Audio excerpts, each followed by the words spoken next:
Kako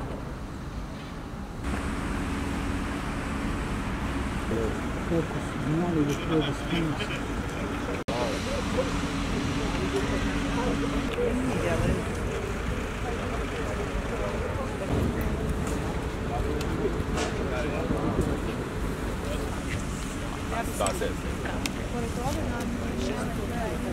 Dobar dan.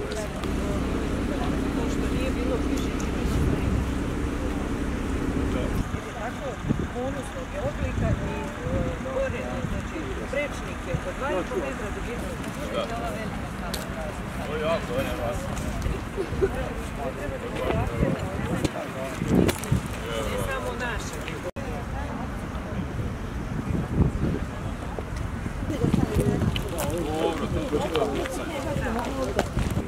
Ime, ta stavla, ne znam sa Šetovići malo, mislim bi trebalo da gledam kako. Medije su završene, sva pitanja na PR mail, molim vas. Gospodine Đuriću, Jovane, pitajte. Izađite, kolege, hvala vam puno. Hvala vam, kolege. Može pitanje u vezi? I mogli su i tada predlože dečje igralište. Tako da toliko i hvala. Puno svima. Hvala puno svima, gotovi smo. Hvala kolege. Hvala vam kolege puno. Vezi divljih deponija na teritoriji grada Novog Sada od 2008. do 2010. Drveće, hvala vam. Sledeća lokacija, sledeći park. To se ne odradi pruga.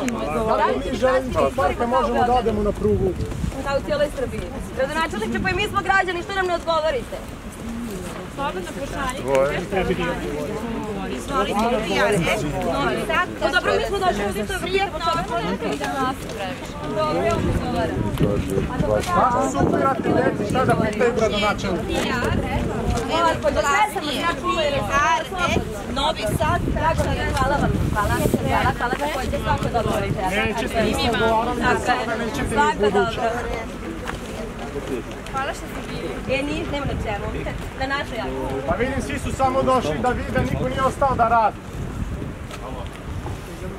Zar ne treba svi da učestvujemo u akciji čišćenja? Treba i molim da stavite se na naš A jeste, to što stranka nije dala dovoljne dnevnice da se ostane čišćenje, to je vaš problem.